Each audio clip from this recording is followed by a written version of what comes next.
Party అధ్యక్షుడు విజయ్ అధ్యక్షతన కీలక సమావేశం నిర్వహించనున్నారు. ఈ సమావేశంలో పార్టీ భవిష్యత్తు కార్యాచరణపై విస్తృతంగా చర్చించనున్నారు. ముఖ్యంగా రాబోయే ఎన్నికలను దృష్టిలో పెట్టుకుని అభ్యర్థులతో సమాలోచనలు జరిపినట్లు సమాచారం.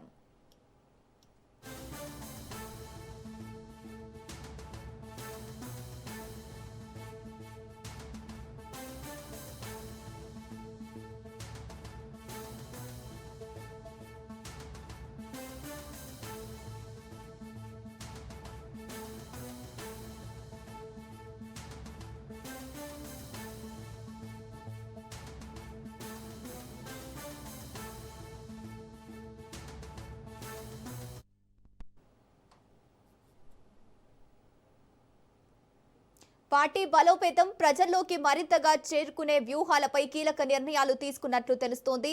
కేడర్కు పలు సూచనలు చేసినట్లు పార్టీ వర్గాలు వెల్లడించాయి.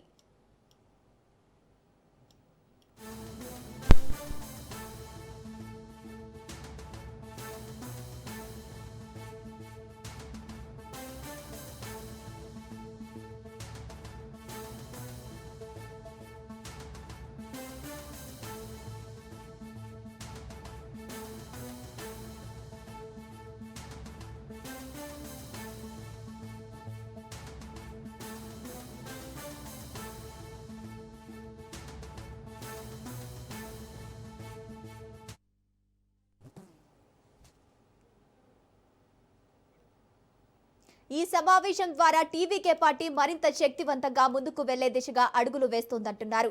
రైట్, ఇదే అంశానికి సంబంధించి పూర్తి డీటెయిల్స్ మా ఇన్పుట్ ఎడిటర్ శ్రీకాంత్ లైవ్ ద్వారా అందిస్తారు. శ్రీకాంత్. ఈవినింగ్. సో తమిళనాడు విషయానికి వస్తే 5 రాష్ట్రాల ఎన్నికల పోలింగ్ అయిపోయింది, ఇక ఎగ్జిట్ పోల్స్ కూడా వచ్చేసినాయి. బట్ తమిళనాడు విషయానికి వస్తే విజయ్ పరిస్థితి ఏంటి? కింగ్గా ఉండబోతున్నారా, కింగ్ మేకర్గా ఉండబోతున్నారా, తన ప్రభుత్వాన్ని ఏర్పాటు చేయబోతున్నారా, లేదంటే ఒకవేళ ఎన్డీఏ ప్రభుత్వాన్ని ఏర్పాటు చేసేటువంటి పరిస్థితుల్లో ఎన్డీఏకు మద్దతు ఇచ్చేటువంటి అవకాశాలు ఉన్నాయా, ఒక గేమ్ చేంజర్గా కాబోతున్నారా అన్నటువంటి టైంలో exit polls, NDTV exit polls మాత్రం కొంత డిఫరెంట్ సర్వేనే బయటపెట్టింది. సో విజయ్ ఇక ఆ పార్టీ ఏర్పాటు చేసేటువంటి దిశగా అడుగులు వేస్తున్నారు అన్నటువంటి ఒక సంకేతాలు ఇవ్వడం జరిగింది. ఆల్మోస్ట్ 98 నుంచి 120 స్థానాల్లో విజయ్ గెలవబోతున్నారు అన్నది మాత్రం చాలా కీలకంగా మారింది. ఎందుకంటే ఆల్మోస్ట్ మెజారిటీకి కావాల్సింది 118 సీట్లే. సో ఈ లెక్క ప్రకారం చూస్తే కనుక 120 సీట్లు సాధించుకునేటువంటి అవకాశం ఉందన్నటువంటి రిపోర్ట్ ఒకటి మాత్రం కొంత టీవీకే పార్టీలో బూస్టప్ తెప్పించింది. దీనికి తోడు అటు ఇప్పటికే 17C ఫామ్స్ కూడా తెప్పించుకుంటున్నారు. 17C forms means nothing but బూతుల్లో ఎన్ని ఓట్లు పడ్డాయి అన్నది ప్రధానంగా ఉన్నటువంటి అంశం. సో ఆ బూత్లో రికార్డ్ అయినటువంటి పోల్ అయినటువంటి ఆ పోల్ పర్సంటేజ్ని, ఆ పోల్ లెక్కల్ని తెప్పించుకుంటారు. ఆ ఎన్నికల కమిషన్ ఏదైతే ఉందో ఆయా పార్టీలకు ఇస్తూ ఉంటారు. సో రిజల్ట్ చెప్పడం ఉంటుంది, బట్ ఎన్ని ఓట్లు పోలయ్యాయో చెప్పడం ఉంటుంది. సో ఇట్లా నేపథ్యంలో విజయ్ తన దగ్గరగా ఉన్నటువంటి నాయకులందరినీ పిలిపించుకొని ఆ సంబంధించినటువంటి చర్చలు కూడా జరుగుతున్నాయి. సో ఇట్లా నేపథ్యంలో విజయ్ ప్రభుత్వాన్ని ఏర్పాటు చేయబోతున్నారు అన్నది ఒక వాదన ఒకవైపు వినిపిస్తోంది కొన్ని 1-2 సర్వే రిపోర్ట్ల ప్రకారం. ఇక కమింగ్ టు మిగతా సర్వే రిపోర్ట్ల గురించి కూడా ఇక్కడ మనం మాట్లాడుకోవాల్సినటువంటి అవసరం ఉంది. ఎందుకంటే చాలా వరకు కొన్ని ప్రతిష్టాత్మకమైనటువంటి సర్వే సంస్థలు ఏవైతున్నాయో అవన్నీ కూడా కొన్ని సర్వేలు ఇవ్వడం జరిగింది. దాంట్లో ప్రధానంగా పీపుల్ పల్స్ చేస్తున్నటువంటి సర్వే, పీపుల్ పల్స్ చేసిన సర్వే పశ్చిమ బెంగాల్లో కొంత అక్యురేట్గా ఉంది, దగ్గరగా ఉన్నటువంటి పరిస్థితి కనిపిస్తోంది. సో అటు తమిళనాడులో ఇటు కేరళలో కూడా అట్లాంటి పరిస్థితులే కనిపిస్తున్నాయి. సో పీపుల్స్ పల్స్ చెప్తున్నది ఏంటంటే డిఎంకే 125 నుంచి 145 స్థానాలు గెలుచుకునేటువంటి అవకాశం ఉందన్నది ప్రధానంగా ఒక వినిపిస్తున్నటువంటి మాట. ఏఐడిఎంకే 65 నుంచి 80 స్థానాలు. సో ఒకవేళ టీవీకే 18 నుంచి 20 స్థానాలు గెలుచుకుంటే కనుక ఏఐడిఎంకే కొంత కలుపుకుంటే కనుక అటు ఏఐడిఎంకేకి కొంత అఫ్కోర్స్ ప్రభుత్వాన్ని ఏర్పాటు చేయడానికి కొంత అవకాశం అయితే ఉంటుందని చెప్పడంలో ఎట్లాంటి సందేహం లేదు. బట్ చూడాలి, ఎందుకంటే విజయ్ ప్రతిపక్షంగా ఉంటారా, ప్రతిపక్షంగా ఉన్న తన పాత్ర పోషిస్తా అన్నారు, అధికార పక్షం వస్తే పరిపాలనలో తన పాత్ర పోషిస్తా అని చెప్పడం జరిగింది.